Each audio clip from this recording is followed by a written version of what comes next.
ज़्यादा है। हाँ जी, ब्राइटनेस ज़्यादा है। बाबा जो सच्चे पात्र आत्माएं हैं उनका याद प्यार बाप दादा को उसी घड़ी पहुंच जाता है। तो सच्चे पात्र आत्माएं को दिल से याद करती है,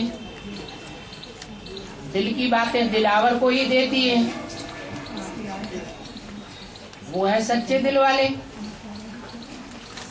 और दिल की बातें औरों के साथ करती है और बापों को झूठा पोता मिल दे देती है, छुपाती है। तो सच्चे हुए या झूठे हुए? तो कनेक्शन मिलेगा कि कनेक्शन में जंग चढ़ा हुआ है।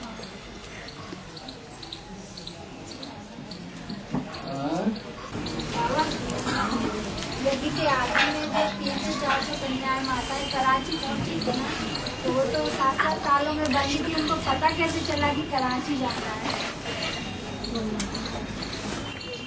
कराची में बंद नहीं थी, सिंध हैदराबाद में बंद थी। नहीं, सिंध हैदराबाद से कराची गई थी ना। हाँ जी। उनको पता कैसे चला कि कराची जाना है? जब अखबारों में निकलता है तो पता तो सबको लग जाता है। घर में बातचीत होती है तो कान में नहीं पड़ती।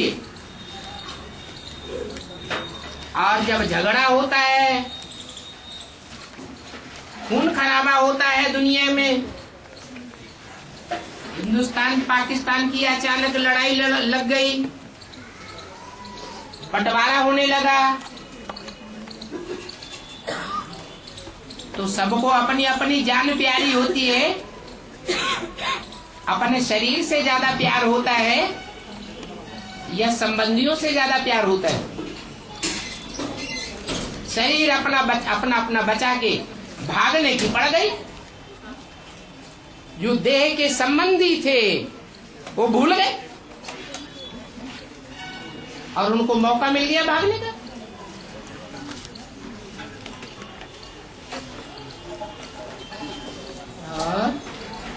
बाबा, सिख धर्म का नारा है कि एक नारी सदा ब्रह्मचारी। तो बाबा, सिख धर्म के गुरुओं की तो 3-3 पत्नियां थी बाबा, ऐसा क्यों? वो किस टाइम की बात बता रही हो? सिख धर्म की सतो प्रधान स्टेज की बात बता रही हो या आज सब धर्म जो विदेशियों से प्रभावित हो गए हैं उन सिखों की बात बता रही हो? है प्रभावित हो गए उनकी बात बता रही हो। अभी तो सभी धर्म तमो प्रधान हो गए। रावण संप्रदाय से सतो प्रधानता खत्म हो गई। सब धर्मों में तमो प्रधानता का आवरण चढ़ गया। सारी दुनिया विदेशी और विधर्मी बन गई। सब रावण राज्य में आ गए। राम राज्य है ही कहाँ?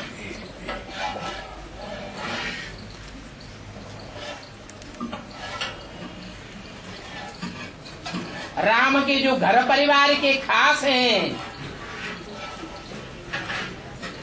वो ही रावण के चंबे में आ जाते हैं। सिख धर्म की तो बात ही छोड़ो। और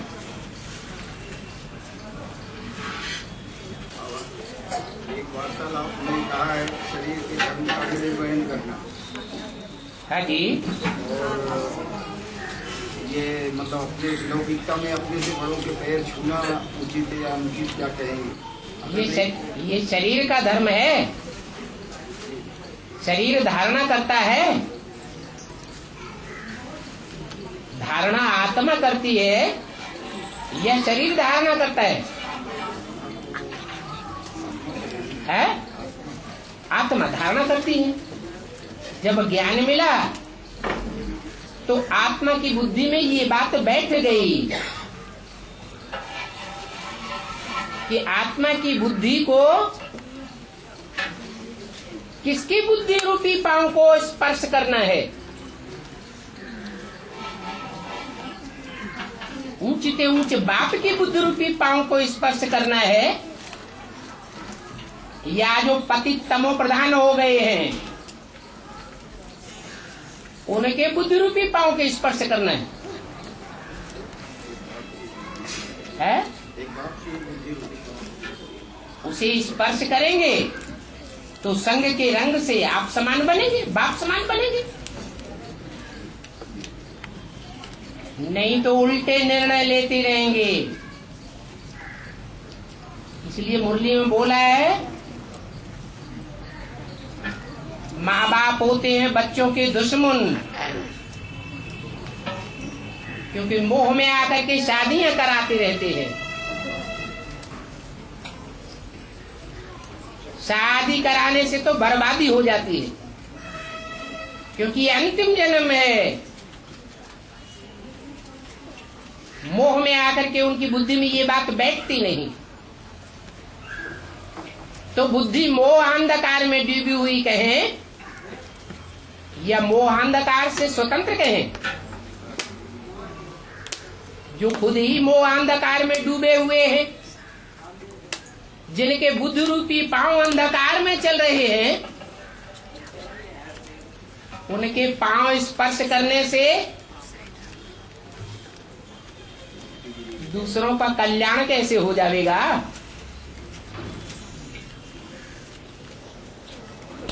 एक वार्ता आपने बोला है कि हत्या के लिए जुर्मी को फांसी की सजा सुनाने वाले के ऊपर पाप नहीं लगेगा, न ही फांसी देने वाले चांडाल के ऊपर दोष आएगा, परंतु कहते हैं कि कानून अंधा है, कानून अंधा है, ऐसा लौकिकता में कहा गया है। लौकिकता में कहा गया है, अलौकिकता में तो नहीं कहा गया है। और असली कानून कौन सा है? कानून माने विधि। असली विधि विधाता ब्रह्मा के द्वारा बनाई जाती है या चंचल मन वाले मनुष्यों के द्वारा बनाई जाती है?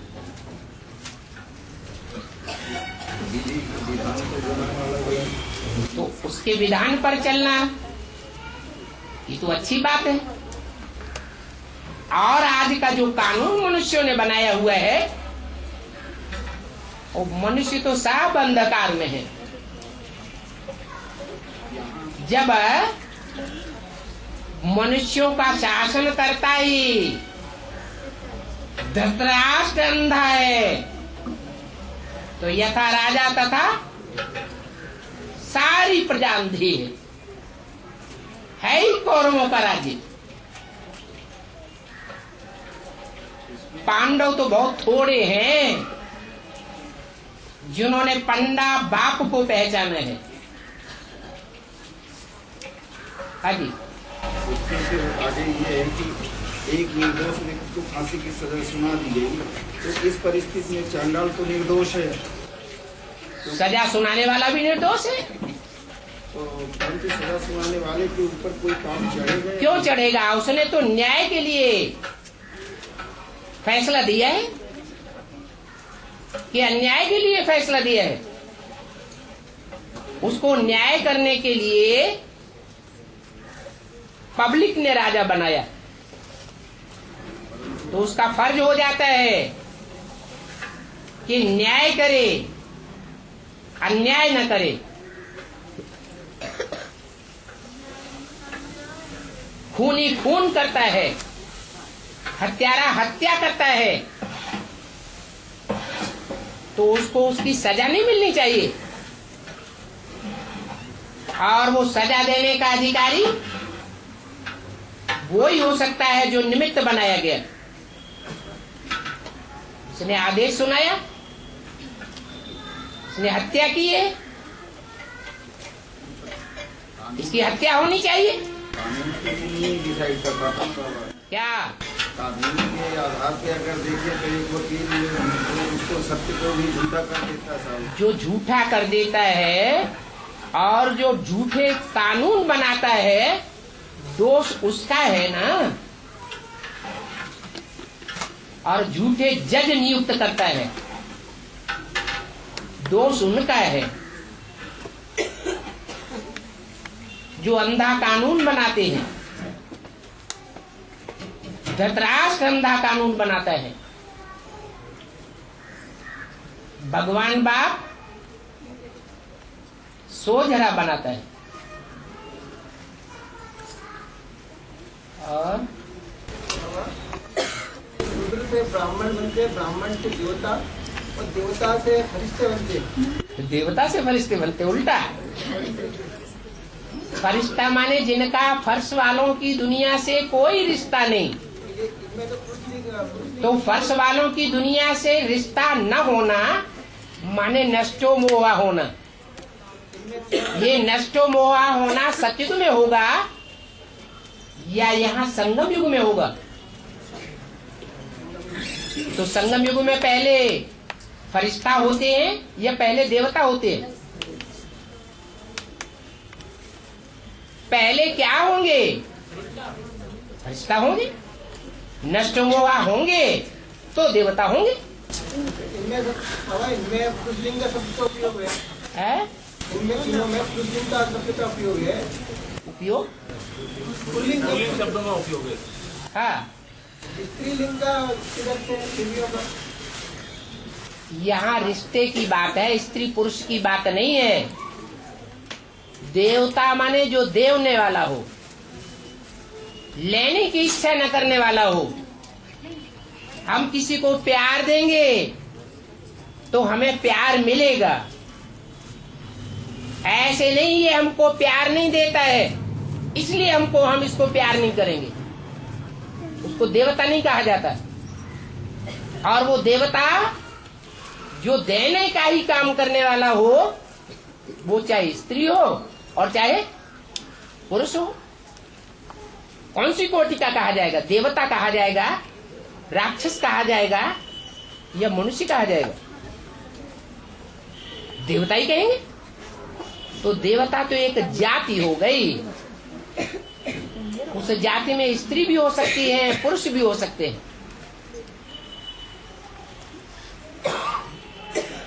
और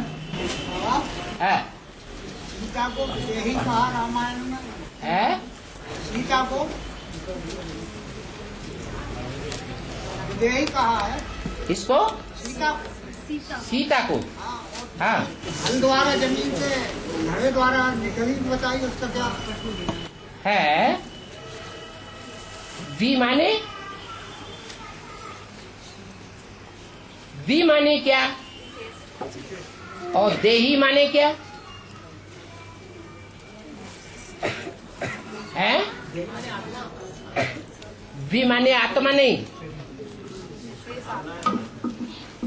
देही माने देह को धारण करने वाली आत्मा देही, और विदेही माने विशेष रूप से देह को धारण करने वाली आत्मिक स्थिति वाला। उसको कहते हैं राजा जनक, उसकी पुत्री को कहते हैं वैदेही। एक मात्रा बढ़ गई बच्चे के अर्थ में। जैसे ब्रह्मा का पुत्र ब्राह्मण, मात्रा बढ़ गई।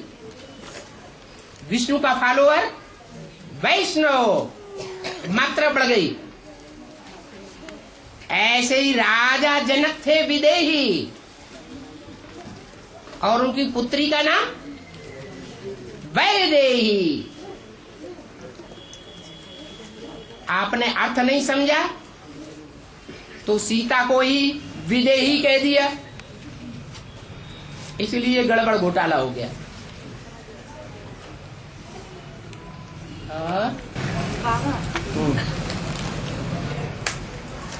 बाबा वो कौन सी चीज होगी जिसमें हमको पोता में रहने की जरूरत नहीं?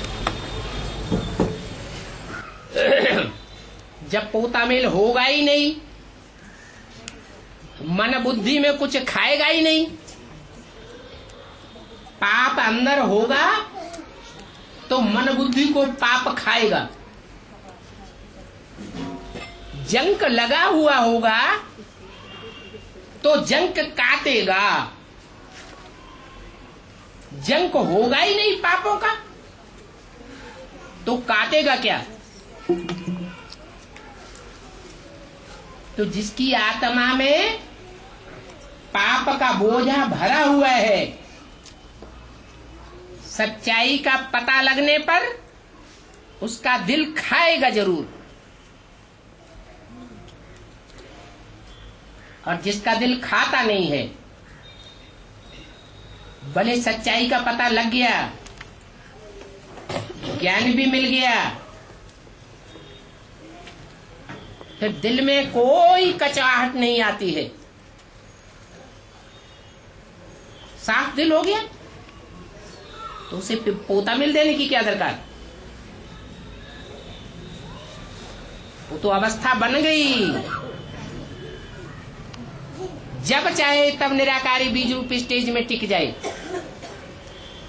1 सेकंड लगेगा उसको आत्म की स्थिति में स्थित होने के लिए और बाप की याद करने में, जिसमें जंक चढ़ी हुई होगी देह अभिमानी की, पापों की, उसे न आत्मिक स्थिति स्थिर होगी और न परमात्मा बाप की याद जल्दी आवेगी, टाइम लग जाएगा। बाबा हाँ। फिर पहले की तरह हमको पुरुषार्थ क्यों नहीं होता नहीं है? मतलब पहले की तरह ही हमको पुरुषार्थ करना पड़ेगा जैसे हम पहले करते थे। पड़ेगा? हाँ मतलब आप पड़ेगा तो मजबूरी हो गई। नहीं, जैसे बाबा आप बाप को जान गए, इसके बाद फिर बाप को बार बार प्रैक्टिस में याद करने की कोई जरूरत नहीं। बाप को जान तो गए,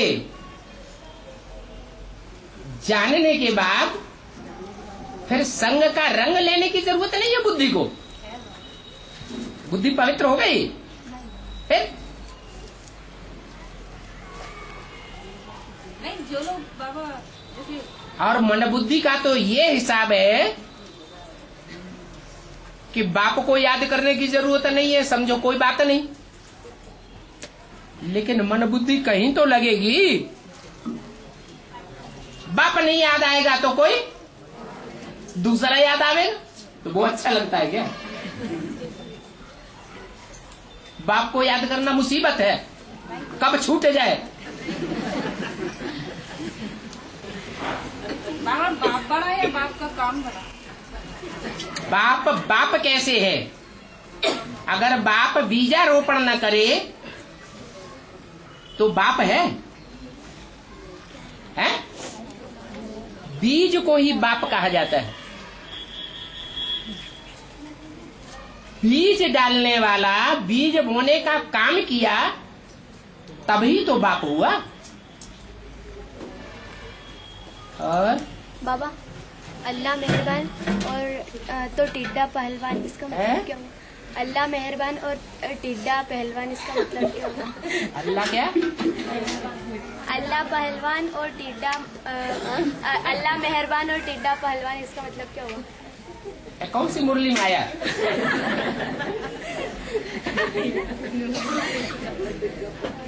है? क्या मुसलमानों का शास्त्र पढ़ लिया क्या?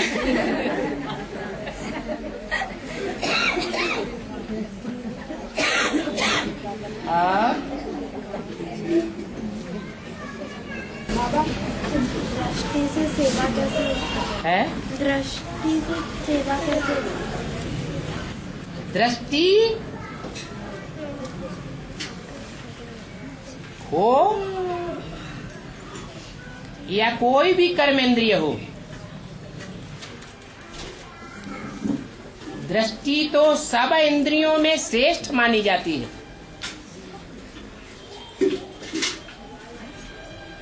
दृष्टि सुधर जाए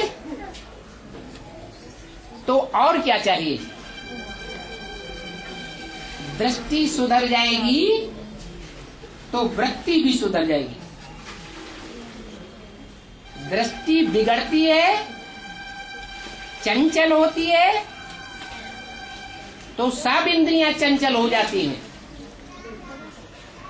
और जिसकी दृष्टि स्थिर हो जाती है उसकी इंद्रियां भी स्थिर हो जाती हैं। इसलिए गाया हुआ है, दृष्टि से सृष्टि सुधरती है और दृष्टि से ही सृष्टि बिगड़ती भी है। जितनी दृष्टि चंचल बनेगी माने अस्थिर बनेगी, विविचारी बनेगी, उतनी याद भी विविचारी बनेगी और इंद्रियां भी विविचारी बनेगी। जितनी दृष्टि में एक टिक भाव आता जाएगा, जो इसे मुरली में बोला है, याद में रहने वाले के नेत्र एक टिक हो जाएंगे।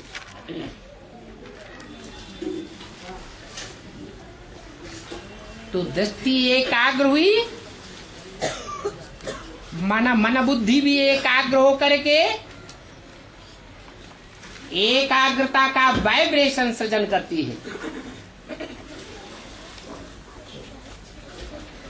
वो ही दृष्टि असली सेवा भी कर सकती है।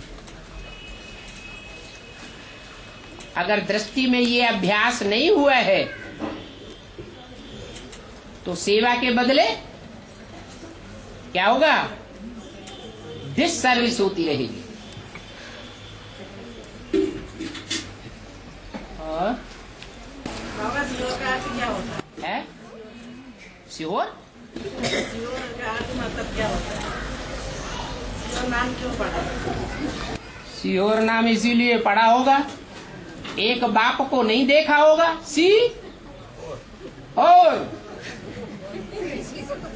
अरे ये पता नहीं बाप है कि नहीं है। अरे औरों को देख लो थोड़ा थोड़ा, तो औरों को देखते देखते सारे ही उड़ गए, औरों को देखने लग पड़े और सीहोर में एक दो भी नहीं बचा।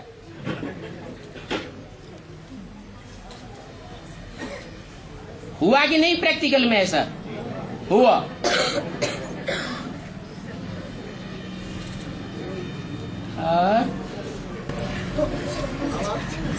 चंद्रकांता और वेदांता नाम के दो जहाज है। चंद्रकांता और वेदांता नाम के दो जहाज है। इनमें 108 एक आत्मा है। 108 एक आत्मा है। हाँ जी, जो सृष्टि को चलाने में सहायक है। जो सृष्टि को चलाने में सहायक है। हाँ जी। तो 100 में 8 जो अक्षय है, अगर अक्षय 100 में ऐड होते तो 100 और 8 का वो मतलब 8 तो जो बाप समान है ना। हाँ, 100 का प्रसाद तो कम है ना बाबा। है 100 का प्रसाद तो कम है ना बाबा। बिल्कुल है। इनको दोनों को एक में मिला दिया, 108 कर दिया। जब संपन्न हो जाते हैं 100 तो उनको 8 में मिला दिया जाता है। आओ भाई तुम भी आ जाओ। हाँ जी,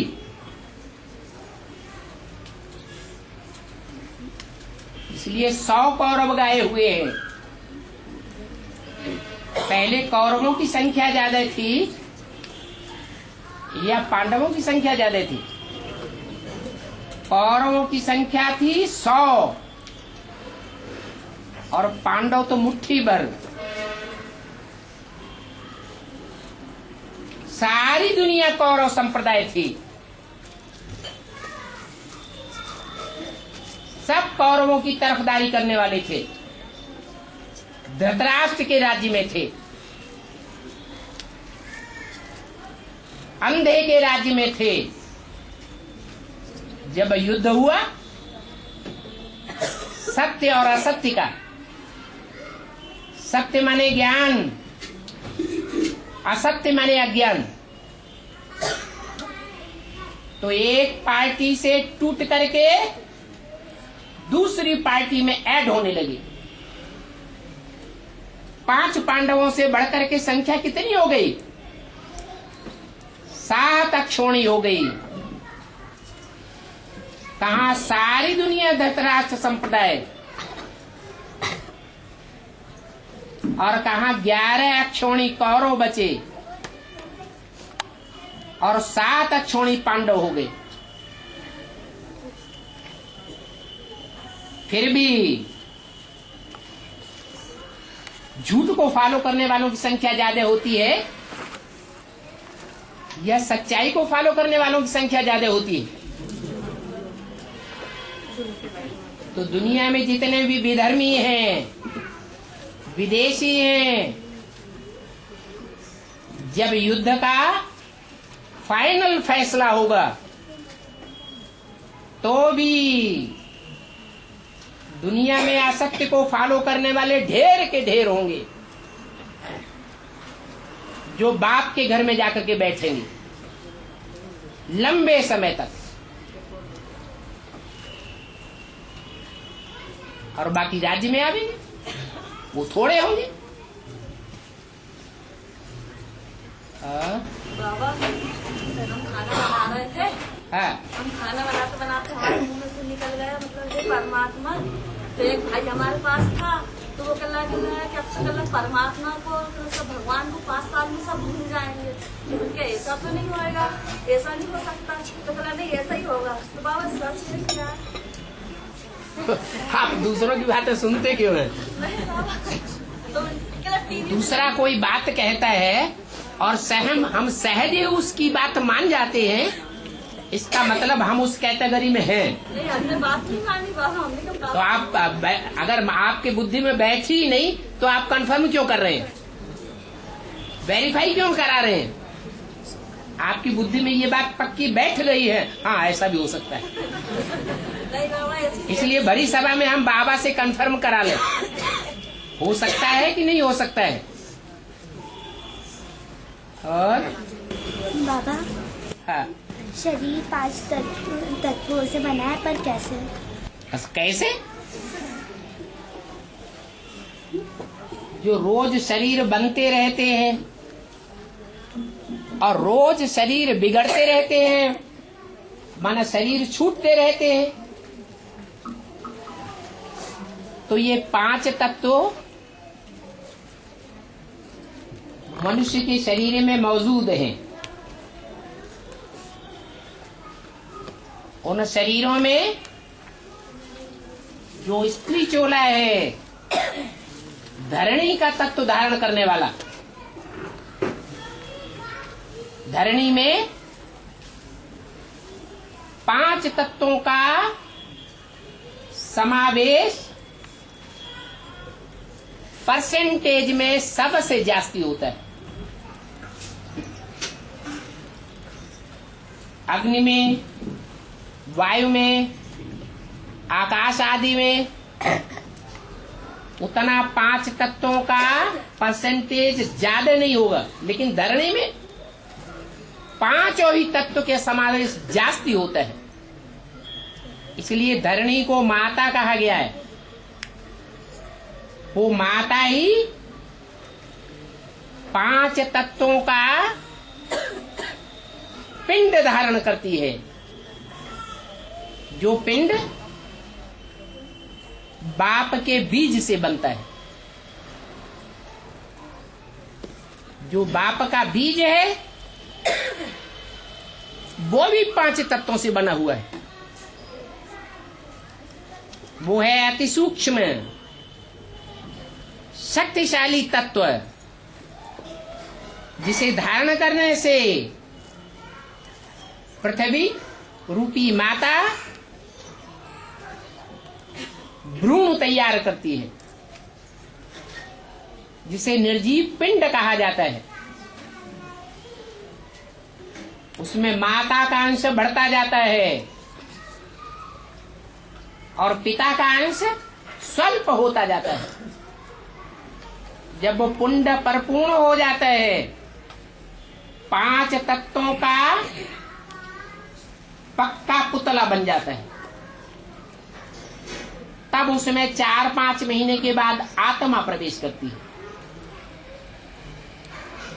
तब जीवात्मा कहा जाता है। तो ये 5 तत्वों का जो शरीर है वो बनाने वाला कौन? परम धाम से भी जब आत्मा आती है तो हवा में पिंड तैयार होता है,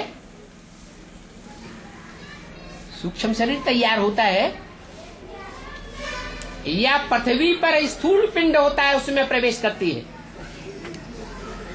स्थूल पिंड में प्रवेश करती है।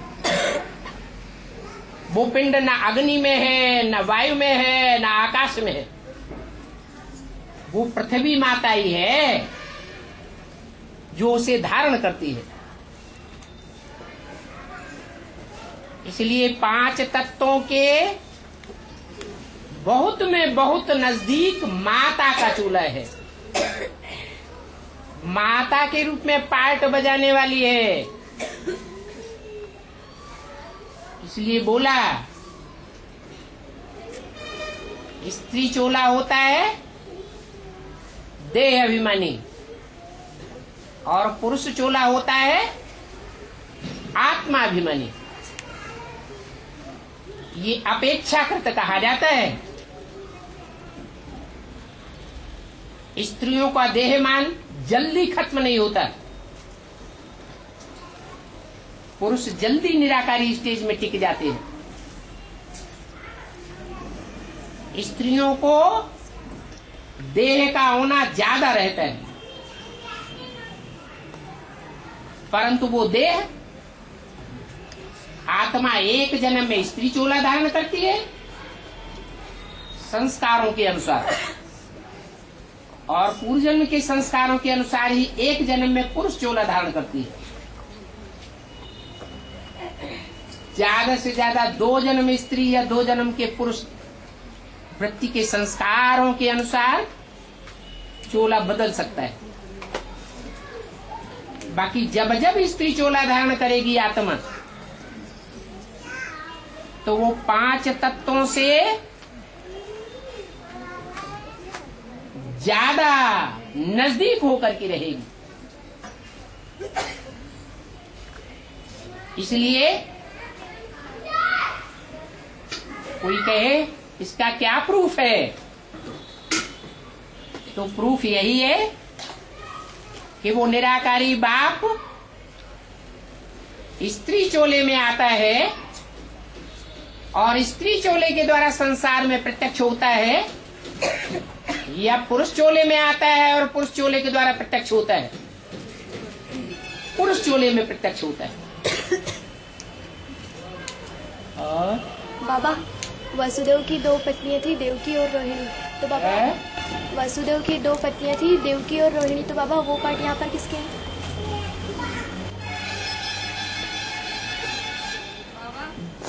एक प्रश्न आया,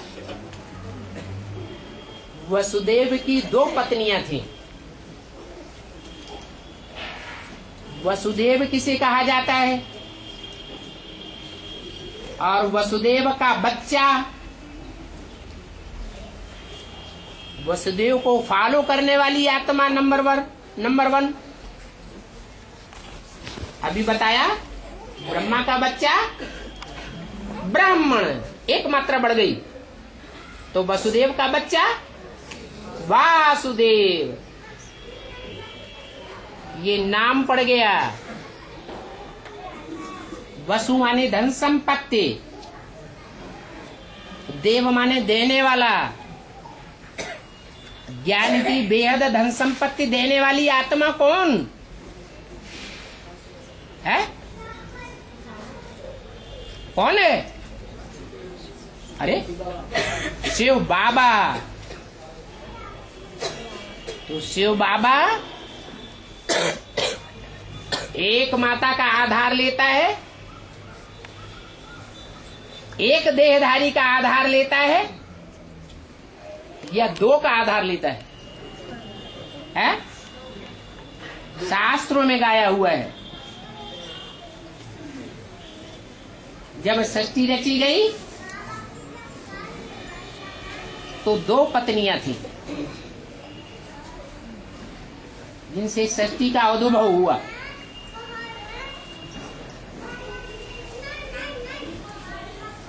एक का नाम था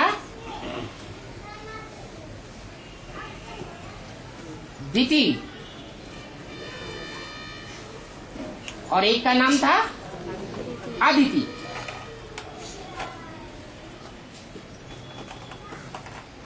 यहाँ भी शिव बाप आते हैं।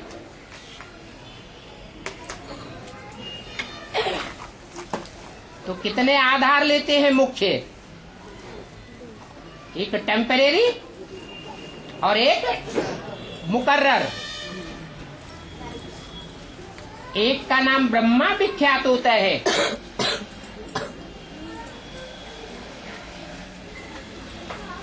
जो कृष्ण की आत्मा के रूप में संसार में विख्यात हो जाता है, और दूसरे का नाम अंत में प्रत्यक्ष होता है।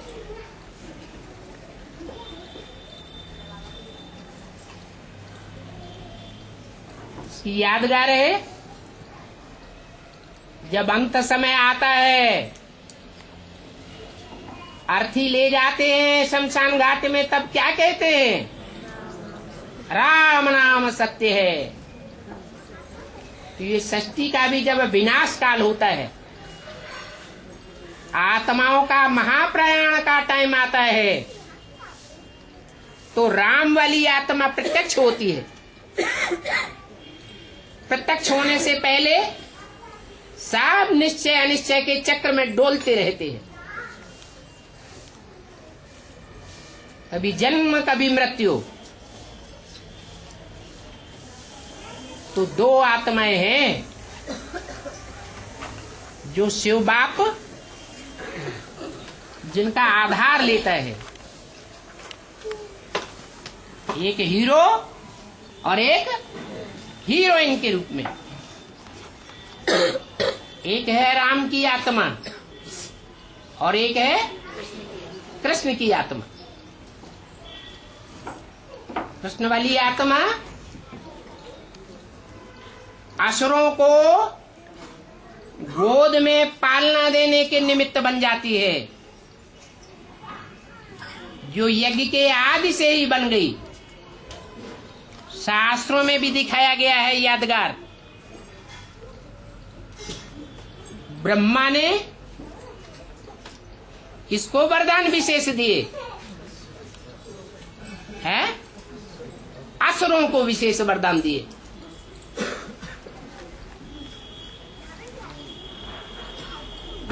तो यज्ञ के आदि से ही जब तक ब्रह्मा का शरीर रहता है, वो आसुरी धर्म की आत्माएं पालना लेती रहती है माँ की गोद में। वो है ही सृष्टि की बड़ी से बड़ी माँ, माँ। ब्रह्मा कहो, जगदम्बा कहो, बात एक ही है।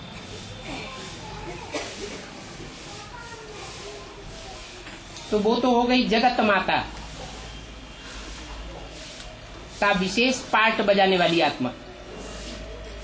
और दूसरी माता कौन है? भारत माता।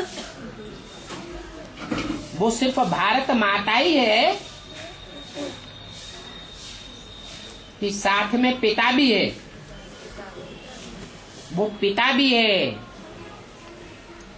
क्योंकि सृष्टि के आदि में भी वो विश्व पिता होता है, और जब सृष्टि का अंत आता है तो भी विश्व पिता बन करके ही संसार में प्रत्यक्ष होता है। लेकिन चाहे माता हो, चाहे पिता के रूप में प्रत्यक्ष होने वाली आत्मा हो,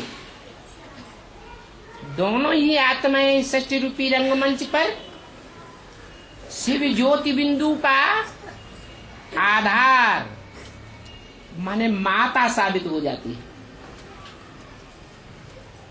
उनका तन विशेष धारण करता है शिव। तो दो माताएं होती हैं। किसकी? जो ज्ञान धन देने वाला वसुदेव है, एक रोहिणी और एक देवकी।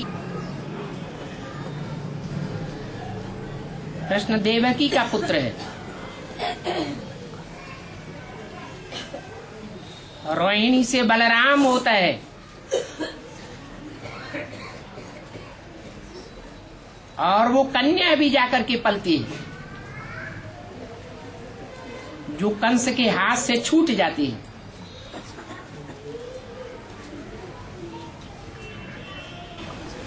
बाबा शिशुपाल की 3 नेत्र और 4 हाथ दिखाते जगत पिता। तीसरा नेत्र धारण किया है ना। जो ज्ञान में चलने वाले छोटे छोटे दुधमुहे शिशु है ना, उन शिशुओं को पालने वाला है। उन शिशुओं में ज्ञान कम होता है, इसलिए वो उनको अपने शिकंजे में ले लेता है और उन पर राज्य करता है। दुधमुहे बच्चों के ऊपर कंट्रोल कर लेता है और अपन को समझता है कि मैं ही दुनिया का बड़े से बड़ा शक्तिशाली हूं। भगवान कोई चीज नहीं है। भगवान को भी गालियां देता है। पैदाइश भी ऐसे होती है जैसे विष्णु चतुर्भुज,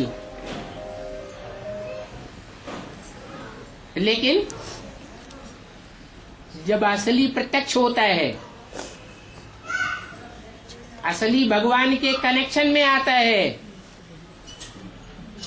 तो वो विष्णु रूप झड़ जाता है। असलियत प्रत्यक्ष हो जाती है।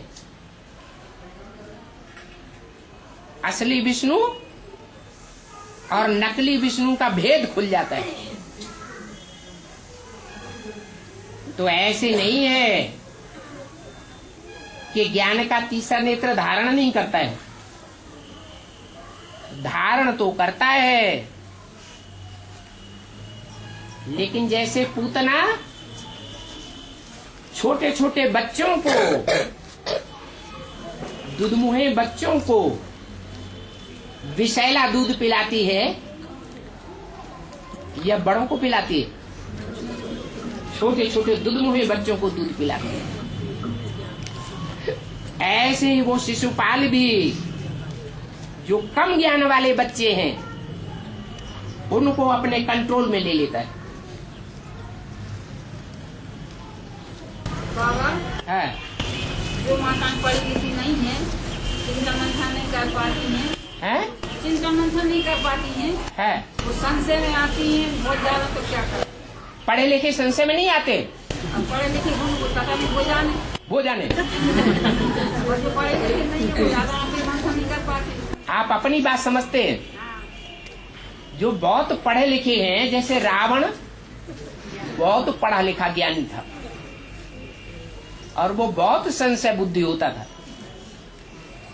लेकिन जो माताएं हैं, वो माताएं कितनी भी बुद्धिहीनता का परिचय देने वाली हों, फिर भी उनके लिए एक विशेष बात बोली है। जिनको बुद्धि में कुछ भी याद नहीं रहता, बूढ़ी बूढ़ी माताओं को,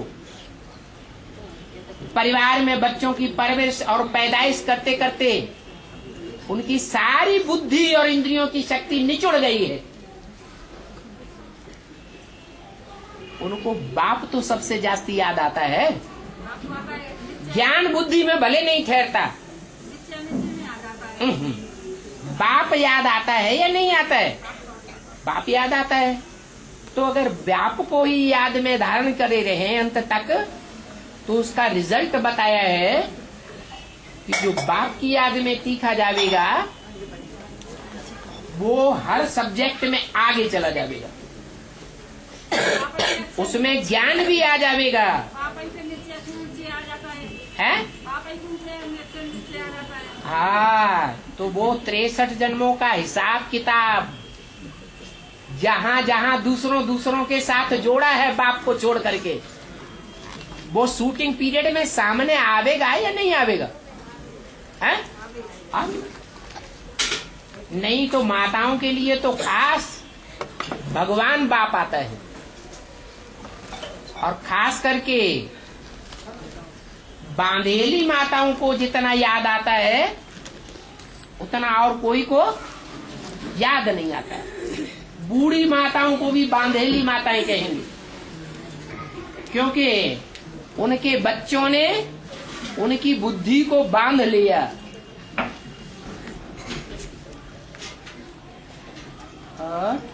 बाबा अभी बोला कि कृष्ण देवकी के हैं और बलराम रोहिणी के हैं, तो बाबा बलराम भी तो रोहिणी के थे। बलराम रोहिणी के थे, देवकी के थे नहीं बाबा? हाँ। तो उनको तो कंस के डर से रोहिणी के गर्भ से लाके और देवकी के गर्भ से लाके रोहिणी के गर्भ में रख दिए बाबा, कंस के डर से। ये क्या? हाँ। तो बलराम भी तो देवकी के है ना? बलराम को इसलिए रख दिया कि बलराम को तो शास्त्रों में भगवान नहीं दिखाया है। भगवान दिखाया है? नहीं।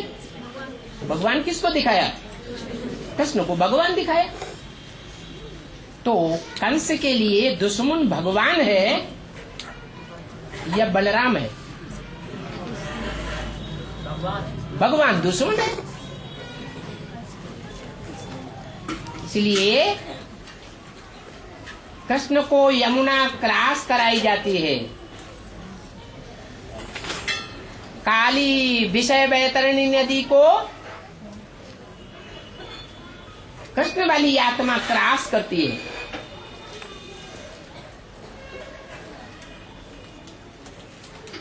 डूबती नहीं है। बाकी जो 7 बच्चे हैं कृष्ण के समान, वो सब कंस के कुसावे में आ जाते हैं। अभी भी यज्ञ में वो 7 नारायण जो दूसरे धर्म में कन्वर्ट होने वाले हैं, उनको कंस ने कोस के रखा हुआ है। उनकी आत्मा कंस के प्रभाव से प्रभावित हो गई, लेकिन कृष्ण बच जाता है। वो कंस के कंट्रोल में नहीं आने पाता, अपने को सरेंडर नहीं करता, स्वतंत्र रहता है और स्वतंत्र राज्य की स्थापना करता है। और बाबा मुस्लिम धर्म में अल्लाह अकबर कहकर पुकारते हैं। अब बच्ची पूछ रही, पूछ लेंगे। हाँ।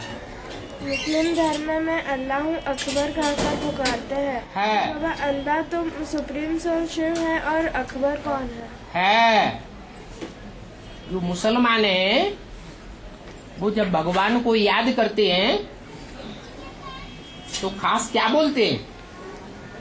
अल्लाहु अकबर। अल्लाह का अर्थ मानते हैं सबसे ऊंचा। अब सबसे ऊंचा और सबसे नीचा, इस सृष्टि की बात होगी, साकार की बात होगी या निराकार की बात होगी? है साकार की बात होनी चाहिए, लेकिन उनको ज्ञान नहीं है उस साकार स्वरूप का। संगम युग में भी भगवान आके ज्ञान देता है, तो भी वो भरमाए जाते हैं बुद्धि से और साकार बाप को भूल जाते हैं, जिसमें निराकार बाप प्रत्यक्ष होता है। अंत में जाके जब प्रत्यक्ष होता है तो सारी दुनिया नतमस्तक हो जाती है, कोई भी धर्म की आत्मा हो, और मानती है कि यही अल्लाह ऊंचे से ऊंचा है।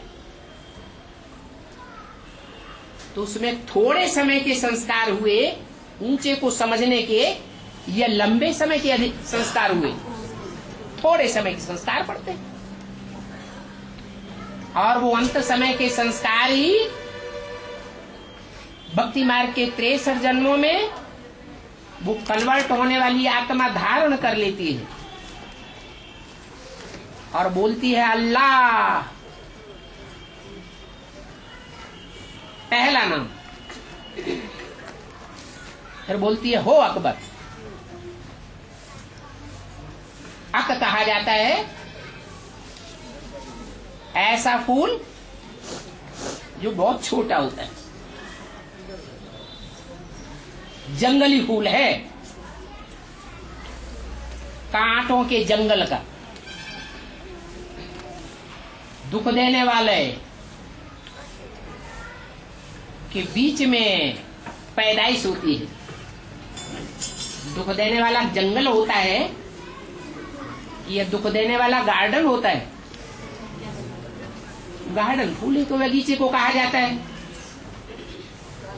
जंगल कांटों के जंगल को कहा जाता है।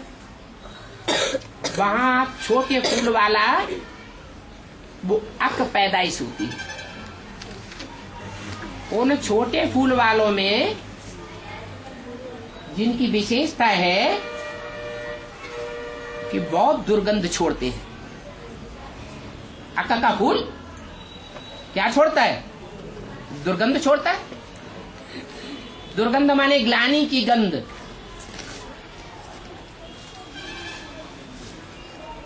और ग्लानि की गंध छोड़ने वाले फूलों में जो श्रेष्ठ बनता है वो कौन है?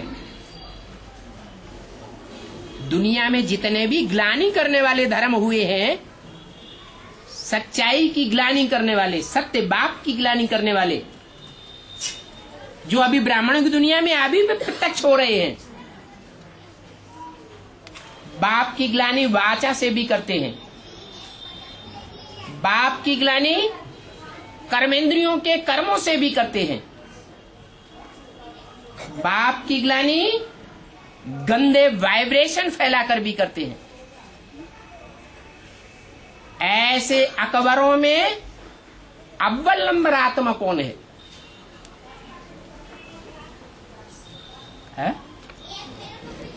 है? शिव बाबू है?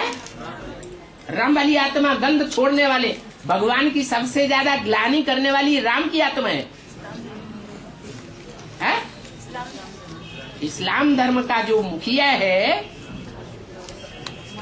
वो विधर्मी धर्म स्थापन करने वालों में मुख्य है, लेकिन उसका भी बीज कौन है? उसका भी कोई बाप है या नहीं है? उसकी भी कोई अम्मा बाप होता है या नहीं? अरे इस्लाम धर्म का जो इब्राहिम परमधाम से होता है, उसका भी कोई माँ बाप होता है या नहीं? कोई रचयिता है? रचयिता में ज्यादा ताकत होती है या रचना में ज्यादा ताकत होती है? रचयिता में ज्यादा ताकत होती है। तो वो इस्लाम धर्म की बीज रूप आत्मा या आधार मूर्त आत्मा जो माँ बाप के रूप में द्वापर युग से प्रत्यक्ष होती है, जिनका वो आधार लेता है, वो आत्माएं अभी कहाँ पल रही है? अरे वो इस्लाम धर्म का जन्म देने वाली आधार मूर्त और बीज रूप आत्माएं कहाँ पल रही हैं? आधार मूर्त बेसिक में पल रही है। नारायण बनने वाली आत्मा सेकंड नारायण, और बाप के रूप में बीज डालने वाली एडवांस में पल रही है। तो वो आत्माएं संगम युग में इस्लाम धर्म का सबसे बड़ा पैगंबर साबित हो जाएंगी। अभी वो भगवान की ग्लानि करती हो, तो ग्लानि करने का रिजल्ट क्या मिलता है उनको? है? सदगुरु निंदक ठौर न पावे।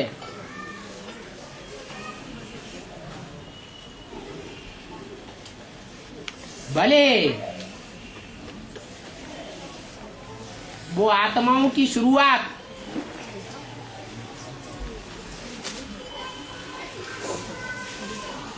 पैदाइश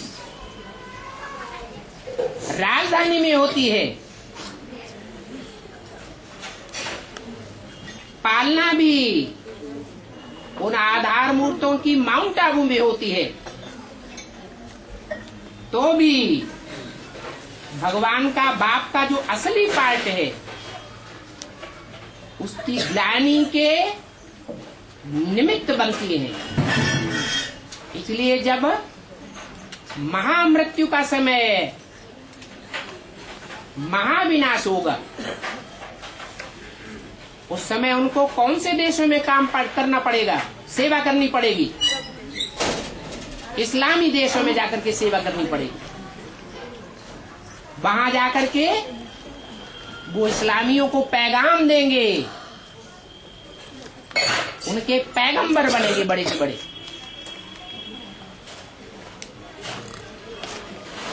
और सबसे पहले कौन मरेंगे? इस्लामी ही मरेंगे दुनिया में।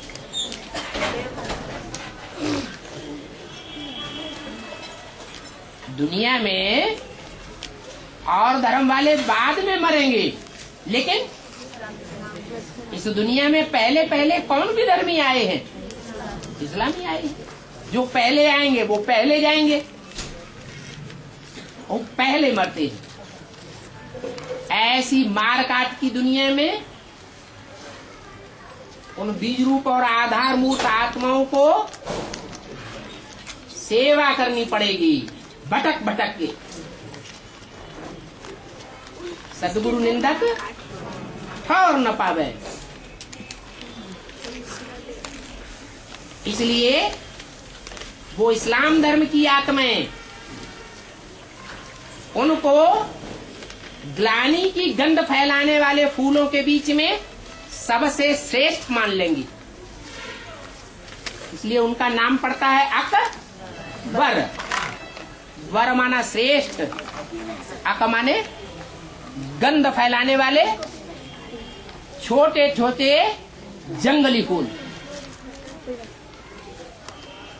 अल्लाह को सबसे ऊंचा मानेंगी, जो निराकारी स्टेज में रहने वाला है। और उसके बाद सबसे ऊंचा किसको मानेंगी? हैं? उस अकबर को मानेंगी।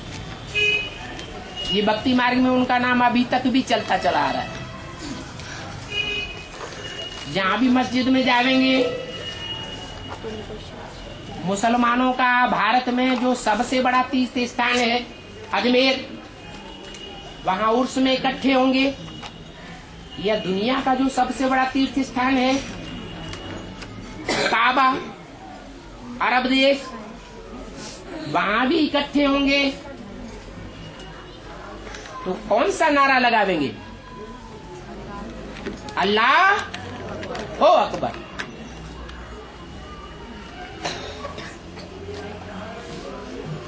ओम शांति।